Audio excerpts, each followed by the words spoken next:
The House of Kuru, Part 2, Chapter 13. Vaikartana heads home. The very next day, he limped his way to the house of a poor Brahmana, a member of the priestly class, who agreed to help him until he healed. Karna decided to practice the bow while his leg healed, and one day, while practicing on the bow, Karna saw a lion chasing a calf, and he promptly shot an arrow to kill the lion. The lion died on the spot, which was a very curious thing to behold, as lions tend to put up a bit of a fight. Within seconds, a loud wail was heard in the direction of the shot, and Karna rushed to where the sound was heard, and he saw the same Brahmana wailing, and he saw a dead cow and a calf next to it wailing as well. It seems that Karna had mistaken the cow for a lion and shot it.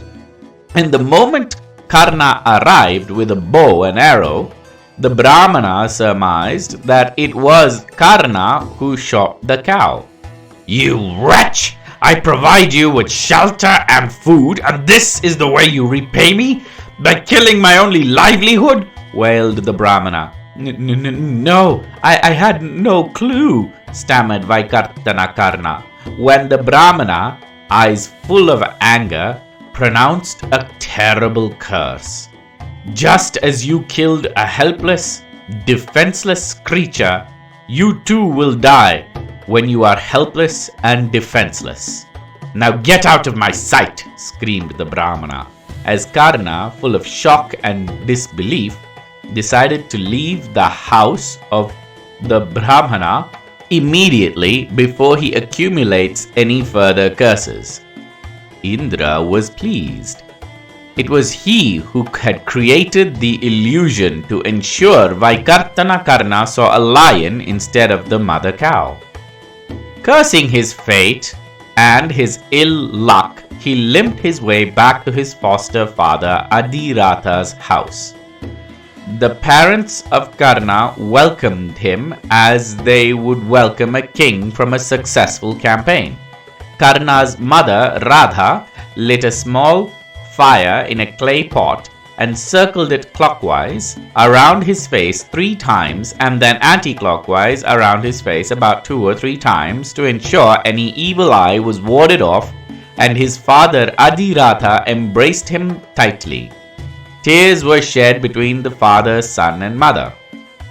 Then Karna began his tale of how he approached various houses in the land of Bharata, only to be turned away, and how a bard told him about the great axe-wielding sage Parashurama.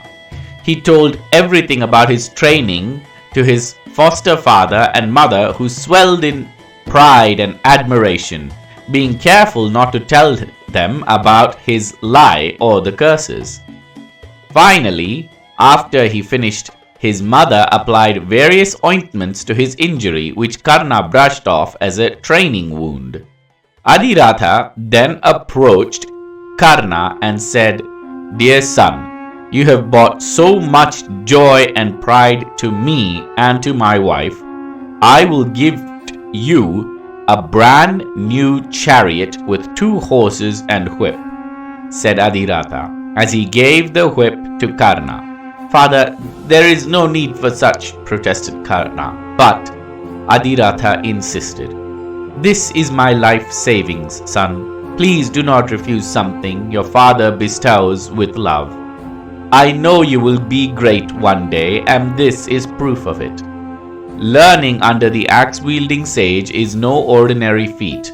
Only the likes of Bhishma and Drona have suffered under him, and today I walk proud, knowing my son is one of the students of the sage Parashurama," said Adhiratha, with his eyes red with tears, as Karna humbly took the whip and once more embraced his father. Adhiratha led Karna to the chariot, and 2 amazing muscular black stallions were yoked to a finely sculpted wooden chariot with 2 thinly spoked wheels welded on either side of the chariot connected to an iron axle which held the wheel and the chariot's seat together, and Karna noted that this is no ordinary craftsmanship, but one who took meticulous effort. The chariot had 3 quivers on either side of the chariot, each filled with arrows, and 2 forward-pointing javelins on each side of the chariot. This was a true war wagon. Father, this would have cost several thousand dravina. What have you done? Why have you put all your wealth into building this? I am a simple soul. I once more did that humble Vaikartana protest, and once more did Adhiratha, moved by filial affection, brush them aside. Son, I wish to impart one more important truth to you, and now it is the time you learned it, said Adhiratha. And Karna was still admiring his chariot and fondling the muscular stallions. He quickly turned around to see both his parents holding sincere looks. Vaikartana was amused. Tell me, father, you have my sincere attention, said the son of the sun god.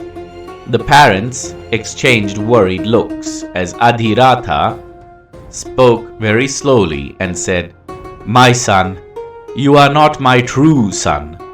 I found you on the riverbed of the Ganges as I was performing my morning worship of the sun god Savitar. You were decked with expensive jewels, draped in a maroon satin cloth. We named you Vaikartana Karna based on the name we saw on the breastplate, said Adhiratha, and Radha bought the jewels and the satin maroon cloth. We worshipped the sun god Savitar every day for a son, and the day we found you was the 9th year since we started the worship. My child, to us it felt that Savitar himself bestowed upon us a child who shined bright like the sun himself.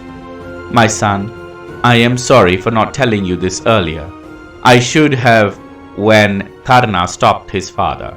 So, this chariot is a consolation prize, I presume, father? Asked the son of Savitar, and Adhiratha's throat was too tight to speak. My child, we did what we did with love. You must believe, insisted Radha, but Karna would not let her finish as he grabbed both his parents and formed a tight embrace and held that embrace for a while. He finally let go, and when he did, Vaikartana's eyes were drenched in tears. Father, mother, you are my true father. You are my true mother. Father, may I ask a boon? Asked Karna, and Adhiratha nodded. Father, grant me this boon that you will never say that I am not your true son. For there is no greater father in my heart than you. I am the abandoned son, and you raised me. I hold my head high as the son of a charioteer, the son of the Suta caste, said Karna, and Adhiratha shed a tear. Radha had prepared a scrumptious meal for the family, and the 3 of them feasted on the food that night. The very next day, Vaikartana Karna took his chariot and sped all over the city of Hastinapura. The chariot was so finely built that every head turned in the direction of the chariot. Karna named his chariot Chaya, which meant shadow, as it housed 2 black stallions with a black-colored mainframe and thin golden wheels on the iron axles, and when Vaikartana rode it, he looked like the noonday sun casting a shadow as he flew across the sky.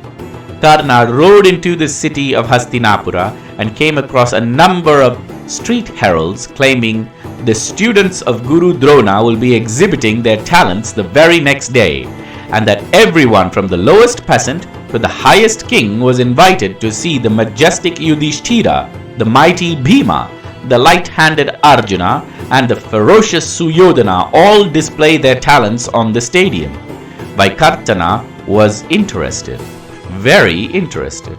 He quickly rode his chariots to the outskirts of Hastinapura back to the house of Adhiratha. He told all about the event to his parents. and they were very much interested in spectating, but Vaikartana had other ideas. I wish to participate, father. I am certain my guru and preceptor has trained me for this, said the son of Savita. Son, while I give you my blessing, be aware that you will not be welcome, as it is a game for kings and you are the son of a charioteer, warned Adhiratha. I will amaze everyone with my talents on the bow, so much so that even kings will be impressed with my talents, said Vaikartana.